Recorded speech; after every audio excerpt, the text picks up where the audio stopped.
What's up, everybody? We are here with Mr. Adam Gold. What's up, man? I see you. We see each other all the time at card shows, and Adam is a special student because he joined our program. I mean, he's probably like one of the first 5 or 10 people a while to join. ago. Yeah, a while ago. He has an amazing sports car story that I want him to tell all you guys about, and I'll just kind of narrate it and ask him some questions here because you guys can learn a lot from him. He crushes it. He's probably better than me at this point at buying and selling sports cars, to be honest. Yeah, he did learn. But let's start off with this, Adam. I guess tell people your background. Like, where are you from? Sure. What'd you do for work?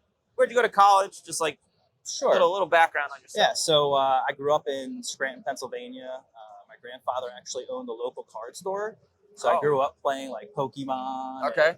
and MLB Showdown, and Okay. all the fun stuff. And I would go to him to like flea markets and stuff. So I would see the cards. Like I remember Mark McGwire rookie was big then. I was like early, probably like mid 90s, late 90s, like around 98, like around then. McGwire was big with the home run chase. Well, cards in the 90s, like, were very different though. what was like the highest end card in the 90s? What was like the shit? What was like the card? I remember the McGwire, but I also remember my grandfather talking about the Michael Jordan rookie card because he was saying, I remember the story. I had a case of the 1986 Fleer that I bought for like $1,000, and then I sold it for like 10 grand. It was the most he ever made on a case or something. Wait, were they grading cards back then? No, they weren't grading. So it was but all he raw. sold the case. Okay, yeah, as a case because Michael Jordan was big at that point, and he just said it was the biggest flip he's ever done, and I distinctly remember that story. And how long did it take him to flip that case? He had it for a while. Okay, so. It's my grandfather. He hoards stuff. I mean, Yeah, you know how grandpas are. Yeah. Wait, so then back then, what was 1998? A 1986 Fleer Jordan. What was it selling for? I have no idea. I can't. I mean, I'm sure it couldn't have been much. When it came out, they couldn't even give that away. That's what my grandfather used to tell me. It was like people were selling sets for like dirt cheap. Was it worth more than $100? I'm gonna guess yes, because Michael Jordan was popular in that because he was winning the championships then. Yeah. So I'm gonna guess it had to be more than that. Well, and then here's another question. Now, you probably don't know the answer, but like, since there was no grading, was the concept of condition even a thing? Like, a better center Jordan will sell for better than like. I don't think it was a centering as much as it was like you could see damage on the card. Okay, so like something damaged was selling for less. And the other thing too, it's really funny. You know, it was actually like really shunned on card autos. That was like again. What? Yeah, now that's the thing. Now it's a thing. Yeah. But aftermarket on-card autos was like a big no-no. People wanted like actual like clean-looking cards. I remember that distinctly because I was like, well, I want to get the auto. What was it? I think it was a McGwire rookie card because I remember going to see him in spring training after that. And my grandfather was like, no, we don't do the auto. You don't do it on the card. You get a baseball, Dude, sign a baseball. You know what's crazy about that? When I got into sports cards in 15, in 18, so like I don't know if I guess you weren't in cards yet, but like so Prism used to come out in like November, like a month or two. They stopped doing that because they would release the product and they'd be like, oh crap, this undrafted rookie is really good and he's not in Prism. But I remember, so like when I got in, it was autographs. It's only on card autographs. That's it. Yep. And then when Luka came around and Trae Young got good a few months after Luka, his silver Prism was the PSA 10 was like a few $100. Yep. I couldn't even wrap my head around it. I was like, there's no way this is gonna sustain value. And then it went whoop. And I remember, like, I sat there for a few weeks, like just looking at the Luka Prisms. I was like, should I really spend this much money on a card that's not autographed? And I finally did. I bought the neon green Pulsar. And I bought it for $1,000. I was like, this is such a bad idea. Was it raw or 10? Raw. Okay. But PSA wasn't the thing back then. More Beckett. I remember. And I sent it to Beckett. Got a mint gem. But the cards were just climbing, and then I sold them for $2,700, like 10 days later.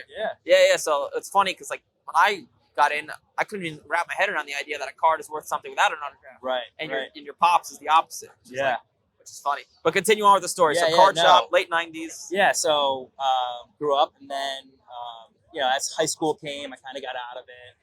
Meeting girls and all that stuff. Girls don't like sports cards. Now I might a little bit because they don't mind. I care about the bank account. So yeah, that's true. They do care about the bank account. That is true. But yeah. So then went to college, got a degree in accounting, got my license CPA, and worked in public accounting for about 10 years. Where'd you go to school? Temple. Yeah. So not too far from you. Yep, I mean, not too far. I was playing a lot of poker then. That's where we actually ended up meeting. Was I think it was a 1-3 table because it was. Yeah, it was. I didn't play higher stakes. I was gonna say. Wait, spent tell that so story long. because I probably drank all night, so I don't remember. Like, You what did. was I Well, I saying? don't think you remember. I think I told you. Yeah, I didn't remember. Yeah, you told me. But like, how'd we meet? Like, So, what was I saying to you? We were sitting there, and I don't remember the details. I just remember we were sitting. It was Harrah's. Yep. We were Harris, sitting at Harrah's, and we were just BSing, and we talked. I think it was similar to this story of my grandfather owned a car. You told me you were into cars. I'm like, oh, my grandfather owned a car store growing up, and it just kind of. Was I trying to sell you on the program? Yes. I was trying to. Yes. I just can't get it out of me. You Yep. were, but you it was different because you were like, I'm going to be starting a program. Oh wow! So it was you didn't start. You didn't Oh, have wow. it yet. Yeah. Man, that's Yeah. irresponsible gambling before I even started the business. My God. Well, you said when I was done, I have all these core. I remember it was like a course. You should take it. It'll help you Yeah, make money, side income. I've And been then, selling if cars. it didn't exist yet, how'd you get in? Did you see an ad or So- something? Well, I think we met. It was like 2018 range. No, it had to be. It was around that time. I think that's when we met. So the Because course, Major League Profits started for a month in July of 2019, and we canned it. right. And it really So started March of 2020. That's what I was gonna say. Is that I didn't leave corporate until 2019, and that's when I started getting into cards again. And that's when I remember talking to you, and I called, and you said you had the course done, and that's when I joined. Did you call my personal or text my I personal? talked to John. Oh, so it was a. I texted He was- you, but I talked to John. Okay, gotcha. That's what I talked about. Okay, so go into that. I always like to ask this question because people have these preconceived notions that like anything online is a scam. Online Oh. coaching programs are a scam. I mean, Like, I'm curious your thought process, right? I mean, you met me in person, so it might be different. Like, what's your So- thought process going into it? so my thought process originally was obviously, like you said, it's probably a scam, especially being at a poker table. Like, Yeah, fair I enough. mean, well, how can you really make money doing this type of stuff? I mean, I know my grandfather made money doing it, but that wasn't really what I wanted to do. I had a degree in accounting too and stuff Yep. like that. But I left corporate. I had a side hustle going on, buying and selling retro video games. So I knew eBay Oh, coming so you're in the into game it. a little bit. Yeah, I had some skin in the game, and I was looking for other streams of income because I had a small accounting business at that point with some stuff going on. My wife's a stay-at-home mom, so I needed other streams of income. What was your monthly goal to make in profit? when you So, first got in? even rewinding a little bit, what actually happened was I went and I opened up I found some like Mosaic or Prism basketball cards at Target, Okay. and I brought it home and I opened it, and I got a Zion Silver Prism raw in the black. That's a good card back It's a then. great card. And so I graded it, and it got like a 7. Nope. And I was like, That's not good. what am I missing here? And I need to learn more. I need to figure this out. And I wanted to do it on an expedited basis. Yeah. And that's when I remembered you, and that's So when you I didn't see an called. ad. It was just No, like it was you I remembered and definitely you not. texted. Okay. Definitely not. No, I Interesting. would have. I mean, at least now I remember ads because Yeah, now you get hit with the ads all I the see it time. all the time. All right, so you joined the program. Yep. And then like, whoa, like the first few months, what was it like? What did you learn? How did you screw up? Did you not screw up? So- Like, I think what I learned that I still apply today is understanding the arbitrage that you can make in the market of timing. what's the arbitrage? right- Explain what that means. So I mean by that, knowing when guys are at their low to buy and sell when they're at their peak. How do you know? Off season you buy, in season or preseason really you sell. You just gave away the program, man. Come on, now I can't sell. No, I'm I kidding. mean, there's a lot more to it because I lost my plenty of times Yep. during the course of that. You have to know what cards to target. There's a lot of cards out there. There's a lot of junk. I still don't understand how people make money on the junk cards. Neither do I. I don't understand it. Like, I get it. Steph Curry. I'm not anything against him, but buying a 2023 Prism Auto Steph Curry to make money on, unless you're going to grade it, In the pandemic, that stuff was going crazy a right? little bit. But now, how do you make money? Like, I know guys that they just buy veteran auto. I don't know how you make money doing that. You're asking me. I got no clue. If you have a plan, and this is I think the most important thing I can say I've probably got out of it at all is when you buy, have a plan to exit. Know what your price is to sell when you're buying. How do you go about making that plan usually? So, for instance, right now I'm buying Webanyama, Edwards. Obviously, I just sold you one. Yes, you did. Webanyama, Edwards, and Paula. Those are 3 guys I've been targeting. Okay. And so Webanyama actually has been going back up over Yeah. the last month or so. But before that, he was way down because basketball season ended. He wasn't in the playoffs, and there's a plethora of PSA 10s on his type. He grades very high. That year grades well. Okay. So his market was down, and I bought some. And actually, ironically enough, here's another example I think is a good one. Luka as a silver prism. After he lost, you saw a bunch of people dumping his cards. What were they selling for during the finals, and what did they? I think drop they down were to? up to almost 2,000 as a silver 10. They got that high? Yeah. Really? Wow. Yeah, because I remember I bought one for like 15, and I flipped it at the finals, I think for 1750, and then it went up a little more than that. And so then after he lost, it went down. There was some going for 1,000. And I went. Crazy. I bought the 9. I told you that I crossed. Yeah. And I bought a 10. I think about 2 10s at like 1,100, and they've already started coming back up because what happens is it's simple supply demand.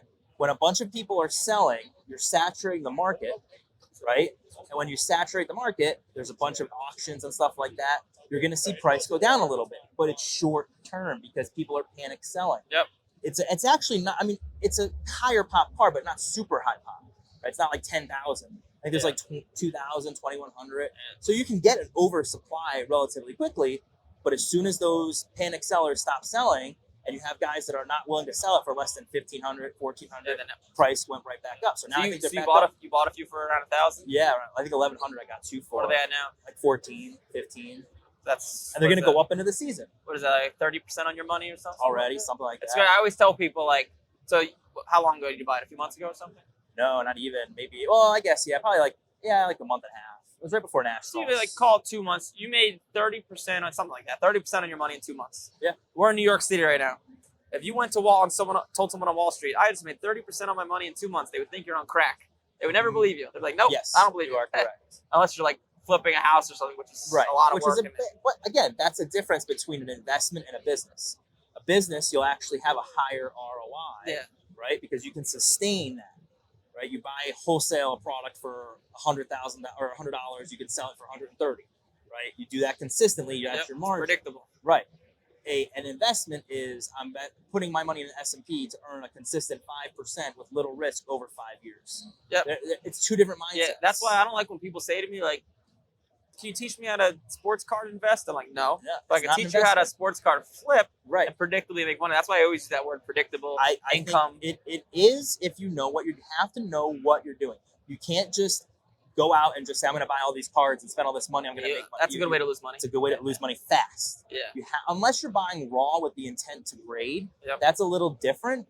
But you still have a learning curve with that because you have to know what to look for. Corners for PSA, Yep. centering for Beckett. You have to know these types of nuance if you're going to actually make money doing that also. Which again, there is knowledge to learn in doing this. But if I told you, hey, I have a course to teach you accounting work, you can become a bookkeeper and have a bookkeeping business. Is that a scam? Well, No. this is the way courses work. I get it. I'm just saying that it's a skill that is actually you're able to monetize. Yep. That's all that you're teaching is a skill to learn to monetize. It's funny because it's like literally a course, like the course I sell. Same thing as college, right? If you take So it's bookkeeping. Same geometry, thing. right? You have your teacher. It's a skill. Yeah, here's the stuff I did to make money. Here's the information. You got to execute. If you don't execute, you're gonna fail. And then, don't call me a scam because you didn't execute, right? I think it's funny that people are willing to go spend $200,000, put themselves in debt in college. Don't even open up that can of worms. Right? I'll go crazy. They don't open up their books. They just skip through it, and then they get a degree in. Here, my favorite, honestly, and I'm not putting it down, is I just think how expensive college is right now. Why go get a degree in marketing when you can literally go sell cars for 2 years, earn money, have no debt, and learn the skill? Oh, learn way more. Like That's what I'm learn saying. way. You like, learn way more. I have 30 employees. I went to a prestigious business school, whatever they. I'm sure they learn that's nothing. where zero. Nothing. Like literally, I remember taking a Nothing. class called management skills. Nothing. I learned Nothing. there. It doesn't teach you how to fire someone. Doesn't teach you how to hire someone. Doesn't, Nope. nothing. Nothing. So it's crazy. But let's continue on with the story. So you joined small accounting business, and then talk to me. So you started getting into it. Obviously, it started to go well. Yeah.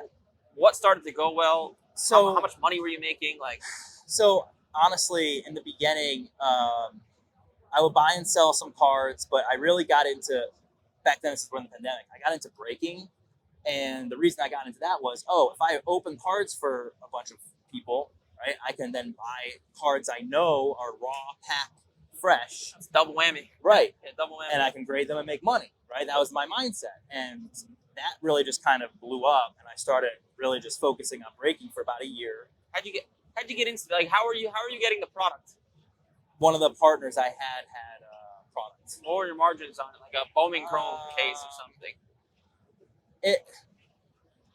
Long story short, the business side was challenging. It was a lot of time consuming. I wanted to get back into buying and selling singles. That's the better way to put it. I did that for a period of time. I wanted to get back into singles, and that's when I started going to card shows and taking my son. We'd go to Dallas. We'd go to Philly show, right? I'd buy cards to grade, and that's when I started, I think, actually making... Can you explain what breaking is? Because a lot of people watching this are so like, what is breaking? The best way to summarize breaking is, instead of buying a flawless case for $10,000, right, Yep. and get 10 cards and get skunked, you can buy a team for a fraction of the value, and if you get skunked, you get skunked. But if you hit, it lowers the threshold of money you're putting into it instead of spending. But 10. over the long run, you're actually going to lose money because that $10,000 flawless case, these breakers are anytime upcharging you. Anytime you're ripping, you're going to lose money. Ripping is opening wax is a losing proposition. I tell people it's worse than the slot machine. I mean, the only Brutal. thing worse is opening up a box of Fanatics Prism that you overpay for, Yeah, and that's never fun. hit a base burn. I heard. I was talking to one of my buddies who's a breaker.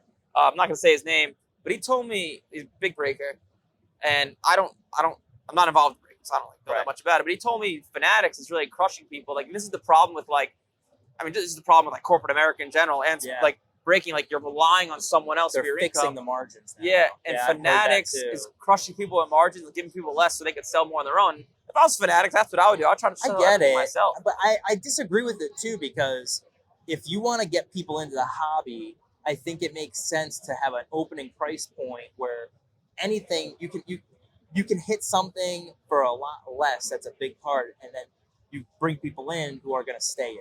Yeah. Right? Because if you're buying a blaster, what are you going to hit, right? But if you can buy into a flawless break for $500 and you hit a $5,000 card, you're going to want to know more. Yeah, of course. I mean, actually, it's funny because I'd say like maybe half the people that join Major League Profits, like the higher end program, it's not cheap. They were like, I know there's money in sports cards, but I've been breaking for the past few months and I'm down 15 grand. Like, how do I actually make money? I'm like, well, this is how. Yeah. So a lot of people lose a lot, then they get interested. But okay, so you were breaking for a year, and About that, roughly. and then what happened? And so then decided I wanted to shift gears a little bit and focus on my own business, which is the accounting side, and go buy and sell cards. Yep. Honestly, what really happened was I went to a show and I started talking to people about things like, can you take PayPal, right? I don't want to take goods and service. I didn't understand that concept. As an accountant, that to me doesn't make sense, because if you are a business and you have no 1099s, but you show 500,000 of sales, you're essentially saying your entire sales are all cash. Yep. You want 1099s at that point when you're a business, because that substantiates your income and doesn't look Not like if you're you're doing laundering sketchy money. stuff. Right. Yeah. But even if you are doing some sketchy, you're still filing a tax return, Yeah. right? Well, then you need to substantiate some income, or they're going to ask questions every time. They're going to do that. You need to have some sort of, imagine this, you're a college student, you've never filed a tax return, and then your first year you show $1 million of sales with no 1099s. Yeah. It looks like you're laundering money. That's Yep. literally what it looks like. Yep. You're going to get audited. Even if it's legitimate, you're going to get audited. But if you have 500,000 of 1099s, then it looks like you're running a business. Yep. So the concept of I'm afraid of 1099s didn't make sense to me. And so I'd explain this to dealers at a card show. Explain what's a 1099. 1099 is what you get from the IRS or from like PayPal or Venmo or eBay when you have sales and you receive money from them. So if you sell 100,000 on eBay, most likely they're going to send you a 1099 in your social security number, which you then have to file on your tax return as a Schedule C. Okay. You can write off all the expenses and things like that, but it's still, you have to file. If you don't, you're going to get a notice. Yep. They're going to say, oh, you have 100,000 of income.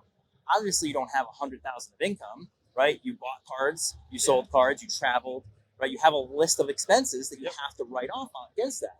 But the IRS doesn't see that. You have to show that, right? Got it. It's the same conversation I would have with several dealers. And Then what happened? You're having these I conversations. gave my business card and I started getting clients. Okay. And then so it how just, much has your let's accounting firm and then sports cards, but on the accounting firm side of things, so Right. where were you, like, keep it simple, how many clients did you have, and like now how many clients do you have? Yeah. What percent of it was from sports cards? So I get that question a lot. I had maybe, I'll say 50 clients. A lot of small clients, though, not like my client list has grown, but the dollar value of those clients is a lot bigger now because I do a lot more businesses. Then it was kind of like $250 returns, $500 return, like it was small potatoes type stuff. I had a couple bigger clients, but for the most part, it was a lot of Is that small how accountants clients. get paid, just off returns? I'm charging you X amount for your returns. So it depends. I do a lot of CFO work. That's kind of what I'm trying to get more into. Yeah, so that's predictable. I do monthly. I run payroll. I do their sales tax returns. I do their monthly bookkeeping. I do cash flow projections, tax return, personal and business. Talk things about real estate because I understand that side and how you can put money into different investments that save you from taxes. So if you're an accountant and you're making money off returns, it could be a stupid thing to say, but wouldn't that mean all your money comes to you in April? Like your a income? lot of it can. Like what percent of if you make $200,000 in profit as an accountant, right? What percent of that you think is coming? Well, from it's April and September, right? Because this is right now. It's extensions, so you can file in March for pass-throughs, April for personal. You can do a 6-month extension, so you're due September and October. So bulk of your money is just coming in two. Correct. And I wanted to smooth that out, and so that's why I've been Yes. pushing more towards the monthly side Yeah. and make it more predictable, so that I can do things like hire, right? So I can get, instead of having a large receivable Yeah, balance. payroll's stressful. If you just see that bank account going down. It definitely can be, especially when you have a lot of receivables, because I also would get paid when I was doing it that way when the return was done. So if I'm doing bookkeeping and tax return, Yeah. Also, I don't like that whole concept of like, I just did a ton of work for you. Here it is. Now you owe me money. Sometimes people are like, I can't pay it all. And like, I don't yes know. and no. I mean, yes. The people I deal with generally, that's not an issue, especially because I'm doing your books. I know you have money, Yeah. so That's that's true. generally not an issue. And I'm also very upfront, and I think I'm very reasonable in a lot of what I charge. So because I think I give really good advice with sales tax. Perfect example. Why are you paying sales tax on your purchases? Why don't you go get a reseller's license? And then you're not paying sales tax. That just saved you $25,000 this year. That's it. That just adds I like just 6% paid to your profit margin right there. I mean, I just literally paid for myself 10 times over. Yep. And just that advice alone. Or structuring you as an S corp versus a Schedule C. You just saved $15,000. Yep. That pays for my services and then some. That's what the best. So- that's what the best people do. They pay for themselves as quick as I possible. always show their try to value. emphasize that very much. Do you watch Alex Hormozy? Yes, a little bit here and there. Yes. You sound that's something Hormozy would Yes. say to do. It's kind of from that, but yes. Yeah. Well, okay, so got in talking to a bunch of people about accounting stuff. Yep. Started getting accounting clients, and then started obviously do well with sports cards at some point. So Yeah, how no. did Well, that- sports cards is kind of the networker for me, right? So that's what gets me to. I come to shows, I meet people, but I'm also, you see me here. I mean, I've been talking to people buying and selling cards the entire time, right? Like it's a hybrid of both, but the sport card side is I would say what allows me to travel to go meet. I funds that side of my life, because I mean, I'm traveling to shows once a month and I bring my son. That's not cheap. What's your I have favorite show besides the National? Burbank. Yep, that's a good one. Burbank has been the best show consistently Yeah, Burbank. by far. Yeah, it's good now. It's big. It's good. It's I mean, good. it sounds- It's the only good one on the West Coast. Not a lot of those guys come to Dallas. Not a lot of those guys come to Chicago. yeah, so you get fresh blood. You get fresh blood. I always do well in sales at those shows. Okay. What's the most amount in sales you've done ever at a show? This year's national, a little over $50,000 in sales.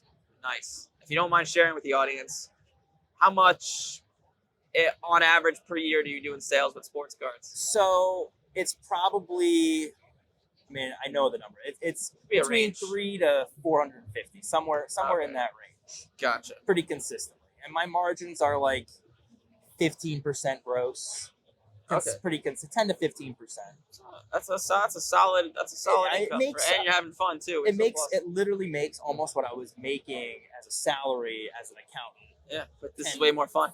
It's way more fun, Yeah. and I go meet people, and it grows my network. And if it pays for my travel, I look at it almost as it pays for my advertising because I don't actually pay to advertise the Yeah. accounting side. And the best type of advertising is meeting people in Meeting people person. face to right? face. The best And qualified it leads. spreads. Yep. It really does.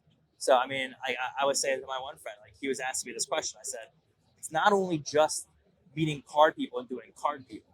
I have a friend who I met through cards. He only does it's just a personal return. It's a smaller return, but he knows somebody in private equity, which I have a little bit of a background in also. And he introduced me to him, and that person has referred me 10 businesses that are all higher end accounts. I do all his tax work and accounting work for that. Gotcha. So that's not a card guy, but it does come from cards. Okay. And Right. what is? Okay, got it. So cards it's like a double. You're It's making money literally on the been a cards, and you're making also money in the It's like a double whammy. going for It's these literally shows. like it doesn't matter to me if I go and sell. I mean, obviously I want to sell cards. Don't get me wrong. But if I have a show that's a buy show where all I'm doing is buying and don't sell, I'm still not losing money because if I went and got 2 clients on the accounting side, that's profitable for me. Yep. So I make profit in multiple ways at card shows. It's not just Yeah, card- that's the way to do it. Like sports cards is, I tell people this all the time, it's an amazing way to make an extra 30, 40, 50 grand a year. Yep. You can make more. If you go really hard, you can make more. Right. But like, if you want to take it, like sports cards set the foundation of business for me, and then I took it to the next level with coaching. You took us to the Right. next level with accounting. Right. But okay, so accounting and sports cards, they go hand in hand for you. So I always like to ask this question because I'm curious. Sure. What single card have you made the most amount of money on ever? What did you pay? How'd you find it? What card was it? So When was it? That's a fun question. So that actually could change recently. Okay. So before this, it was a Julio Rodriguez Bowman First Blue auto. I actually almost sold it to you. You probably Oh, don't remember this, I but don't I remember. did. Yes, I remember it. What'd you pay? I paid $7,000 for it. This was a little while ago, but I flipped it for 2 Josh Allen cards and $4,000 in cash. And then Josh Allen signed. It was a National Treasures PSA 10, just the auto, no patch, just the auto rookie, and his Contenders Optic PSA 10 plus $4,000 in cash. It was like 11ish in trade in cash, maybe Okay. 11.5 at that point. But then he signed his contract. That was right before. It was literally the March Okay. before. So your 7,000 ended up becoming what? I sold him for 17. Nice, 10 grand. That's So the way to do it. No, 17. I made. Well, yeah, Oh, wait, yeah, yeah. wait, No, I made you paid 14 on it. Wait. You paid 7. Oh, then you sold it for 20. Oh, okay. Yeah, Okay, got it. I made 14, and Sick. it was like all within like 6 weeks because as soon as I was planning to hold him for football, but as soon as he signed that contract, it was like March or April, right after I sold the Julio. I just went and sold it. I got it off. I was like, absolutely, take it. It was the first big wire. That was the wire where I was like, I need to get a business bank account now for a card. So when the money starts to come in, Because that'll happen. I didn't have a choice. I couldn't do it to personal. Yeah, that'll So happen. that's what triggered it. So that was that. That's probably the one for right now. But at National this year, I had a Joe Burrow flawless 9.5 min gem that crossed to a PSA 1010. Okay. So I'm into that for. I won't say how much, but it's gonna You can't tell everyone. because I haven't sold it yet. Yeah. But when I sell it, I'm probably gonna end up making more than that. It'll be my most profitable move. Okay. So All right. Cool. And that's all the time we have. If you had to say, I don't know, 20. We only have like a minute here. 20 seconds. Advice for someone getting into sports cards. Don't say join Major League Profits. What would you say? I would say if you are going to work hard and are looking for something to make money on the side, you can definitely do it with sports if it's some sports cards, if it's something that you love. If you enjoy watching sports like baseball, football, you can use that knowledge to make money doing this. Well, that's a wrap. That's Mr. Adam Gold. Thank you so much Yeah, for man. coming on. Thank If you. you're watching this stuff on YouTube, like, comment, subscribe. I can't promise we'll make as much money as this guy if you ever join the program, but it's a fun way to make an extra side income. Thank you so much for watching this, and I'll see you in the next one.